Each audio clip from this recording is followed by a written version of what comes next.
آج قیامت تھی جو مجھ پر ٹوٹی تھی۔ یہ کیسا سچ تھا جس نے میرا سکھ چین برباد کر کے رکھ دیا تھا۔ وہ میرا محرم تھا، میرا شوہر جس سے میں نے محبت کی شادی کی تھی۔ نکاح کا بندھن تو ایک ٹوٹ بندھن ہوتا ہے، کیسے یہ ٹوٹ سکتا ہے؟ میں نہیں مانتی ایسی بات کو۔ میں ہنسنے کی کیفیت میں نفی میں سر ہلایا تھا۔ میرے سامنے خالہ کلثوم بیٹھی ہوئی تھی جو کئی سال بعد اب پاکستان آئی تھی، اور آتے ہی ہمارے سر پر ایسا بم پھوڑا تھا کہ ہم تو سوچنے سمجھنے سے قاصر ہوئے تھے۔ میری شادی کو 12 سال کا عرصہ گزر گیا تھا۔ میرے اور حسن کے 3 بچے بھی تھے، اور پھر ہم دونوں میں اتنی محبت تھی، ہم تو ایک دوسرے کے بغیر رہنے کا سوچ بھی نہیں سکتے تھے۔ بھلا کیا خالہ کلثوم اتنی بڑی بات کہہ سکتی تھی؟ میرا دماغ کام کرنا ہی چھوڑ چکا تھا۔ حسن بھی اپنا سر پکڑ بیٹھا تھا۔ میں نے کہا، خالہ کیوں جھوٹ بول رہی ہو؟ کیا ہمارے بیچ پھوٹ ڈلوانا چاہتی ہو؟ وہ کہنے لگی، ہائے ہائے، میں کیوں پھوٹ ڈلواؤں گی؟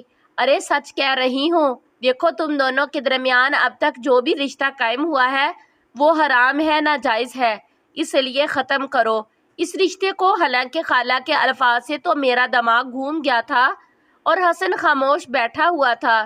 میں نے کہا، حسن یہ جھوٹ بول رہی ہیں، ایسا کبھی بھی نہیں ہو سکتا۔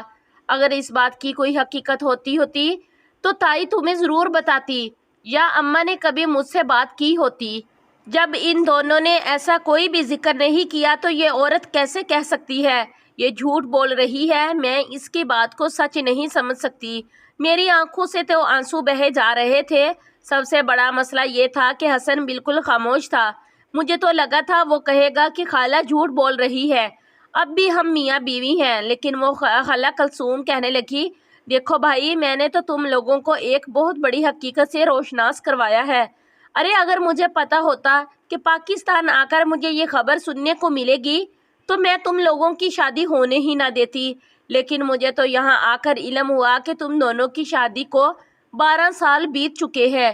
یہ کہہ کر خالہ کہنے لگی، اگر میری بات کا بھروسہ نہیں ہے تو میاں کسی مولوی سے پوچھ لو، وہ تمہیں بہترین مشورہ دے دیں گے، لیکن بھائی میری بات بھی 100 آنے درست ہے۔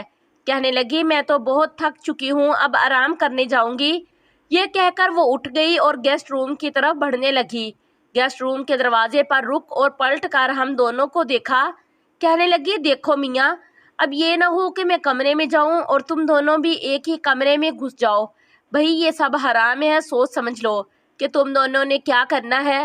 یہ کہہ کر خالہ تو اپنے کمرے میں چلی گئی۔ حسن اپنا سر پکڑے بیٹھا تھا، میں پاس بیٹھے روئی جا رہی تھی۔ جیسے ہی حسن کے پاس بیٹھی وہ پھدک کے پیچھے ہٹ گیا تھا۔ ایسا کبھی نہیں ہوا تھا، ایسا نہیں تھا کہ ہم پر پہلے مشکلات نہیں آئی تھی۔ ہم نے بہت سارے زندگی کے تاج چڑھاؤ دیکھے تھے، لیکن مل کر اس کا مقابلہ کیا تھا، ایک دوسرے کا ساتھ دیا تھا۔ جب بھی میں پریشان ہوتی تھی تو حسن کے کندھے پر سر رکھ دیتی تھی، کہتی تھی، حسن اب کیا ہوگا؟ یہ ان دنوں کی بات ہے جب حسن کی نوکری چھوٹ گئی تھی۔ میں بے حد پریشان تھی، بچے چھوٹے چھوٹے تھے، اخراجات ختم ہونے کا نام نہیں لیتے تھے، اور ایسے وقت میں حسن کی جاب کا چھوٹ جانا ہمارے لیے ایک مشکل ترین وقت تھا۔ لیکن میں پریشان ہو کر حسن کے کندھے پر سر کر کہتی تو کہتا، میں ہوں نا، تم کیوں پریشان ہو رہی ہو؟ وہ اپنے ہاتھ پھیلا کر مجھے اپنی پہلو سے لگا لیتا، میرے ماتھے کا بوسہ لیتا، مجھے گلے لگاتا۔ مجھے ایسا لگتا جیسے ساری پریشانی ختم ہو چکی ہے۔ میری آنکھوں میں آنسو دیکھ کر حسن کہتا تھا، میرے لیے سب سے مشکل تمہاری آنکھوں میں آنسو دیکھنا ہے، بس اس سے زیادہ کوئی چیز میرے لیے مشکل نہیں ہے۔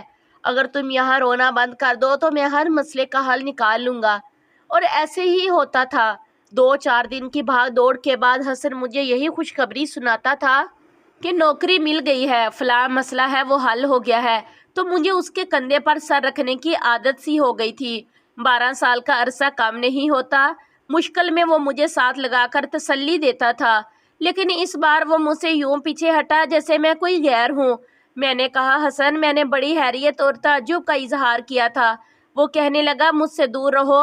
آنکھیں اس کی بھی سرخ ہو رہی تھی جیسے کسی درد سے گزر رہا ہو۔ یہ سن کر تو میرا دل دہاڑے مار مار کر رونے لگا۔ میں نے کہا، یہ کیا کہہ رہے ہو؟ کیا تمہیں بھی خالہ کی جھوٹی بات پر یقین ہے؟ کس نے دیکھا ہے؟ کون گواہی دیتا ہے؟ نہ تمہاری ماں زندہ ہے، نہ میری ماں زندہ ہے، کوئی نہیں جانتا کہ ایسا ہوا تھا، کیسا ہوا تھا کہ نہیں ہوا تھا۔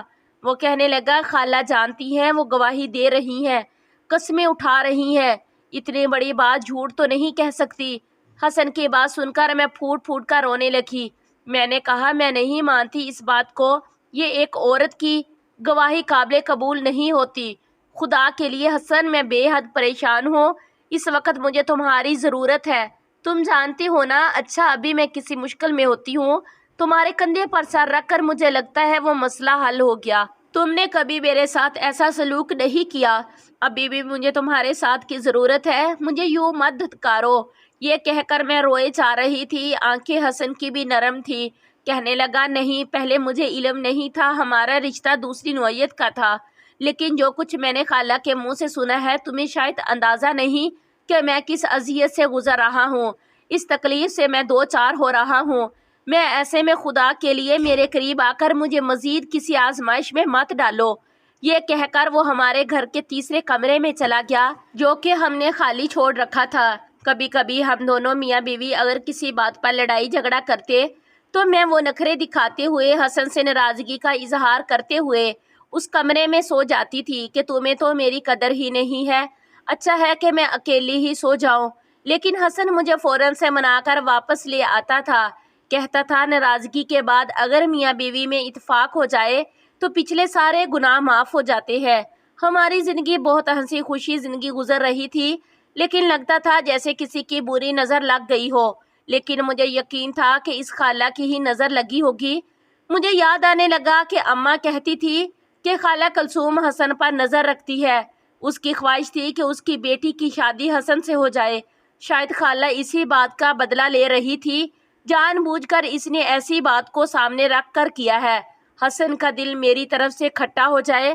میں پوری رات اپنے کمرے میں نہیں جا پائی، اپنے بچوں کو تو میں کب کا سلا چکی تھی، وہ سو رہے تھے۔ میرا ایک بیٹا تھا اور دو بیٹیاں تھیں، تینوں ہی اسکول جاتے تھے۔ میری تو جیسے ہر کام سے توجہ اٹھ گئی، مجھے کچھ بھی اچھا نہیں لگ رہا تھا۔ اگلی روز صبح ہی صبح خالہ اپنے کمرے سے باہر آئی، مجھے لانچ کے صوفے پر لیٹا دیکھ کر میرے پاس بیٹھ گئی۔ خالہ کو دیکھ کر میرے ماتھے پر تیوری چڑھی ہوئی تھی، پاس بیٹھ گئی اور کہنے لگی دیکھو میں تمہاری دشمن نہیں ہوں، لیکن یہ تو سچ ہے، مجھے یہ تو خبر ملی تھی دبئی میں کہ تمہاری بھی شادی ہو گئی ہے اور حسن کی بھی، لیکن یہ نہیں معلوم تھا کہ تم دونوں کی شادی ایک دوسرے سے ہوئی ہے۔ میں نے کہا کہ میں مانتی ہی نہیں کہ اب یہ بات سچ ہے، اگر ایسا کچھ ہوتا تو میری اماں مجھے ضرور بتاتی یا حسن کی والدہ نے اس سے کچھ ایسی بات بتائی ہوتی، لیکن ہمارے والدین ایسا کچھ نہیں کہا۔ میری بات سن کر وہ کہنے لگی کہ اگر تمہاری ماں نے تم لوگوں کو یہ بات نہیں بتائی تو بہت غلط کیا۔ ارے میں اس چیز کی گواہ ہوں۔ میں نے کہا میں آپ کی گواہی کو نہیں مانتی، حسن میرا شوہر ہے، 12 سال سے ہم ایک رشتے میں بن چکے ہیں۔ میں تو بے بس ہو گئی تھی، میں نے خالہ کے سامنے ہاتھ جوڑ دیے۔ میں نے کہا خالہ خدا کے لیے آپ نے کیوں یہ تذکرہ چھیڑا ہے؟ آپ کو پتہ ہے پہلی بار ایسا ہوا ہے کہ حسن مجھ سے ناراض ہو کر الگ کمرے میں سویا ہے۔ بچپن کی نہ جانے کون سی بھولی بھٹکی بات کو آپ کریٹ کے کیا ملا؟ آپ نے میری اور میرے شوہر کی زندگی میں آگ لگا کے رکھ دی۔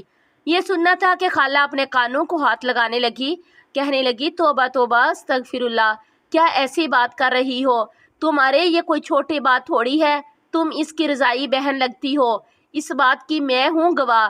خالہ نے تو میرے جڑے ہوئے ہاتھوں کو بھی مان نہیں رکھا۔ میں نے کہا میں کچھ نہیں چاہتی کہ بچپن میں ہماری ماؤں نے آپس میں کیا کیا تھا کیا نہیں کیا تھا، لیکن اب میں حسن کی بیوی ہوں اور یہ ہمارے رشتے کی حقیقت ہے۔ اس وقت حسن بھی اٹھ کر کمرے سے باہر آ گیا، اس کی آنکھوں سے لگ رہا تھا کہ وہ رات بھر نہیں سویا۔ نیند کیسے آ سکتی تھی، اسے ہمیں ایک دوسرے کی عادت ہو چکی تھی۔ حسن کو دیکھ کر خالہ کہنے لگی میں تو کہتی ہوں میاں کسی مفتی صاحب سے مشورہ لے لو، کیونکہ تمہاری بیوی کو تو تم دونوں کے رشتے کی نزاکت کا کوئی احساس نہیں۔ ارے یہ گناہ ہے گناہ، جب تک تم لوگوں کو علم نہ تھا تب تک بات اور تھی، لیکن اب بات اور ہے۔ یہ کہنے کے بعد حالانکہ خالہ کچن میں چلی گئی اور اپنے لیے ناشتہ بنانے لگی، میں حسن کے پاس آ گئی، اسے ناشتے کے لیے پوچھنے لگی، لیکن وہ مجھ سے دامن چھڑا کر چلا گیا۔ میری ماں اور میری تائی دونوں بہنیں تھیں، خالہ کلثوم ان کی دور کی بہن تھی۔ میری ماں اور میری خالہ کی شادی 2 بھائیوں سے ہوئی تھی، اس لیے حسن سے میرا رشتہ ننیحال سے بھی تھا اور ددیال سے بھی تھا۔ سارا بچپن ہمارا ساتھ گزرا تھا۔ میری والدہ اور خالہ کی شادی بھی ایک ہی دن ہوئی تھی، اس لیے میں حسن سے بس 3 ماہ چھوٹی تھی۔ مجھ سے چھوٹے ایک بھائی تھا، لیکن حسن خالہ کا اکلوتا بیٹا تھا۔ ہم چونکہ عمر میں ہم تھے، اس لیے ایک ہی اسکول میں پڑھتے تھے۔ دن کا بہت بڑا حصہ ہمارا ایک ساتھ گزرتا تھا۔ شاید مجھے حسن کی عادت سی ہو گئی تھی، اس لیے اپنی محبت کا اظہار میں نے حسن سے کیا تھا۔ اس دن تو حسن کو میری یہ بات بہت بری لگی تھی۔ کہنے لگا، میں تمہارے بارے میں ایسا نہیں سوچ سکتا، امی شروع سے یہی کہتی آئی ہیں کہ شانزہ تمہاری بہن ہے۔ میں نے کہا، وہ ایسے ہی کہتی ہوں گی، میری امی بھی مجھے یہی کہتی تھی کہ حسن بھی علی کی طرح تمہارا بھائی ہے، لیکن ہم تو جانتے تھے کہ ہم کزن ہیں۔ پھر حسن کی سوچ بدلنے لگی، ہمارے بیچ اب باتیں بھی بدلنے لگی، سوچیں بھی بدلنے لگی تھی۔ مجھے حسن کی ہر بات، ہر پسند ناپسند معلوم تھی، وہ میری عادت سے واقف تھا۔ جب حسن کی نوکری لگ گئی تو کہنے لگا کہ اب وہ خالہ سے میرے رشتے کے لیے بات کرے گا، لیکن اس سے پہلے ہی تایا تائی اور میرے والدین نے حج پر جانے کا اعلان کر دیا۔ اب ہم نے یہی سوچا کہ وہ لوگ حج کر کے آئیں گے تو تب ہمارے رشتے بھی طے ہو جائیں گے، لیکن حج کی ادائیگی کے بعد جب ہمارے والدین واپس آنے لگے تو ان کا جہاز کیش ہو گیا، سب مسافر مارے گئے۔ یہ صدمہ ہمارے لیے بہت بڑا تھا۔ مجھ پر بار بار کسی چیز کے دورے پڑنے لگے۔ علی خود چھوٹا تھا، وہ مجھے کہاں سنبھال سکتا تھا؟ حالانکہ حسن کا دکھ بھی کم نہیں تھا، لیکن اس مشکل وقت میں حسن نے مجھے بہت زیادہ سنبھالا تھا۔ والدین کے انتقال کو چند ماہ گزرے تھے جب محلے والوں نے باتیں کرنا شروع کر دی کہ یوں دونوں کزنوں کا ایک گھر میں رہنا مناسب نہیں ہے، اس لیے میرا حسن سے سادگی سے نکاح ہو گیا۔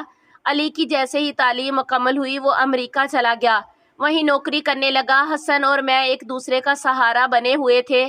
پھر ہماری زندگی میں بہاریں ہمارے بچوں نے لگا دی۔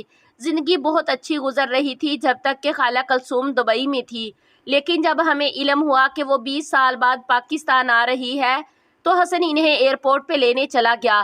لیکن جب وہ گھر آئی، مجھے دیکھا اور انہیں میرے اور حسن کے رشتے کے بارے میں علم ہوا تو سر پکڑ کر بیٹھ گئی۔ کہنے لگی، ایسے کیسے ہو سکتا ہے؟ تم دونوں کا نکاح ہو ہی نہیں سکتا۔ ہم نے پوچھا کیوں؟ تو کہنے لگی، اس لیے کہ تم دونوں رضائی بہن بھائی ہو۔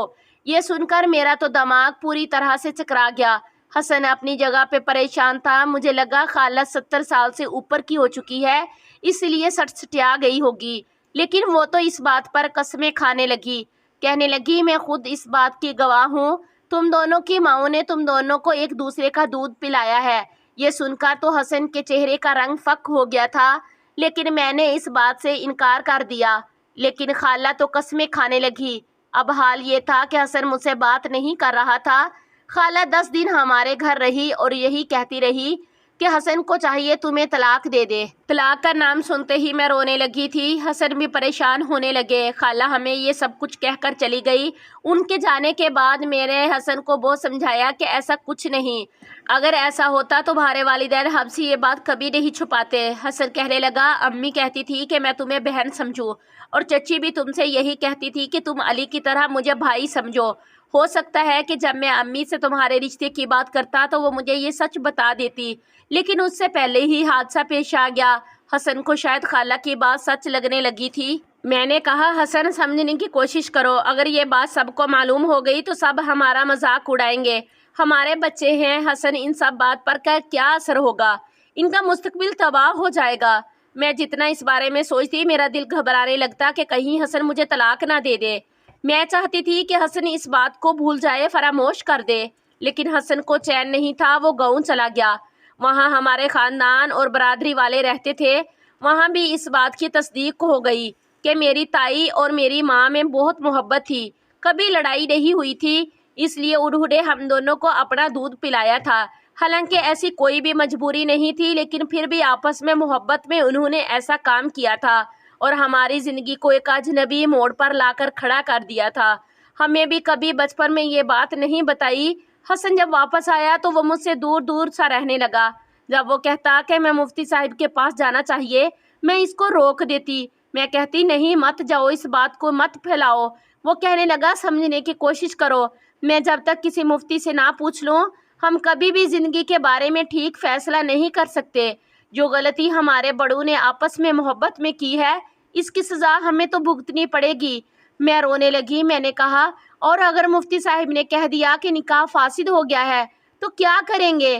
میں اس بات پر حسن کی آنکھیں چھلکی تھی. کہنے لگا ظاہر ہے پھر جو مفتی صاحب کہیں گے وہی کرنا پڑے گا. یہ سن کر تو میری جان نکلی تھی. میں تو حسن کے بغیر جینے کا تصور بھی نہیں کر سکتی تھی. حسن الگ کمرے میں سونے لگا. میرا کسی کام میں دل نہیں لگتا. میرا گھر اجڑ گیا تھا. میری توجہ بچوں سے ہٹ چکی تھی. میں ہر وقت اس بارے میں سوچتی رہتی تھی. بچپن کے دن یاد کرنے لگتی. آج تک میری ماں میں اور میری تائی میں کبھی لڑائی نہیں ہوئی تھی. وہ دونوں ایک دوسرے سے پیار کرتی تھی کہ یہ سمجھنا مشکل ہو جاتا کہ ہماری سگی ماں کون ہے.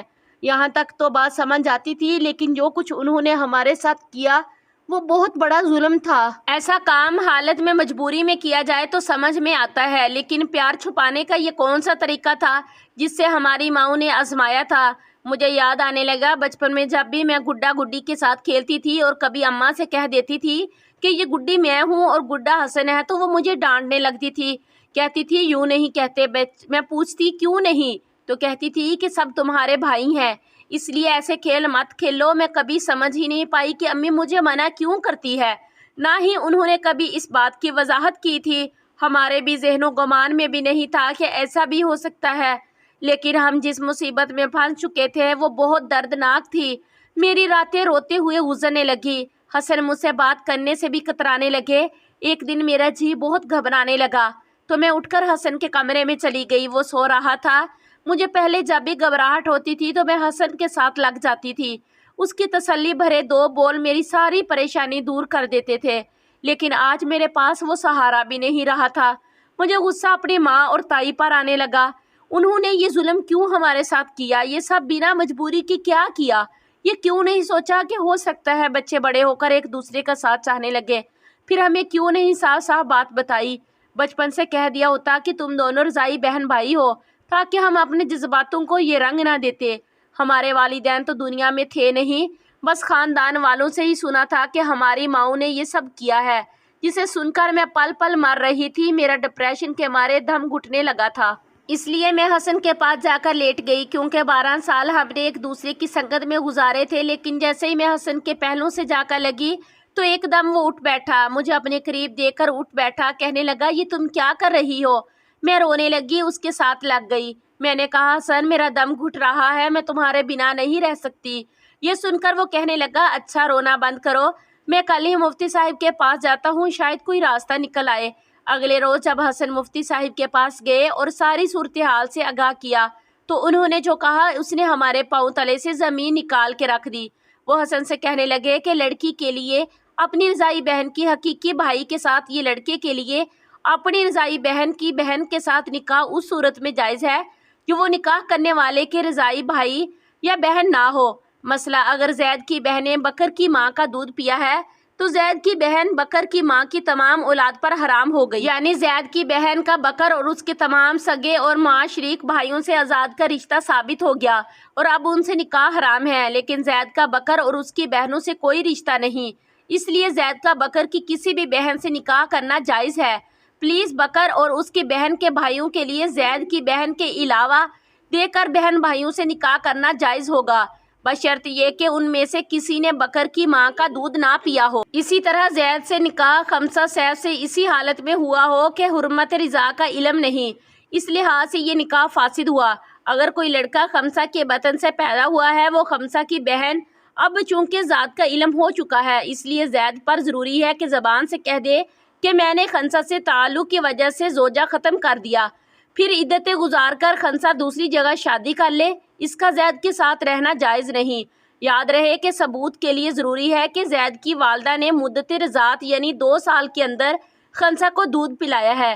اور یہ سن کر جب حسن گھر آیا اور مجھے یہ ساری حقیقت بتائی کہ اب سوال ہی نہیں ہوتا کہ حسن یہ رشتہ رکھتا، اس لیے حسن کچھ دن تو چپ رہا. ایک دن مجھ سے کہنے لگا کہ وہ بیرون ملک جا رہا ہے. یہ سن کر میں رونے لگی. وہ کہنے لگا یہی حال مجھے ٹھیک لگ رہا ہے، میں تمہیں خرچہ بھیجتا رہوں گا، تم فکر مت کرنا. میں نے کہا میں تمہارے بغیر کیسے زندگی گزاروں گی؟ میری بات سن کر وہ کہنے لگا کہ ہم گناہ کی زندگی جی کر کبھی بھی سکون نہیں پا سکتے، اس لیے وہ جانے سے پہلے مجھے طلاق نامہ دے کر گیا تھا. میں نے اور اس نے ساری زندگی یوں ہی گزار دی. بچے جوان ہو گئے ہیں، بس بچوں کی شادی کے لیے ہی یہاں آیا تھا، پھر واپس لوٹ گیا. ہم لوگ یہی سوچتے ہیں کہ اگر ہماری ماؤں نے یہ قدم اٹھایا تو اٹھایا کیوں اور ہمیں کیوں انجان رکھا؟ پلیز میری ویڈیو کو لائک کریں اور شیئر کریں اور میرے چینل کو سبسکرائب کریں تاکہ میں اپنی ہر اچھی آنے والی ویڈیو آپ لوگوں تک ضرور شیئر کر سکوں۔ تب تک کے لیے مجھے اجازت دیجیے، شکریہ، اللہ حافظ۔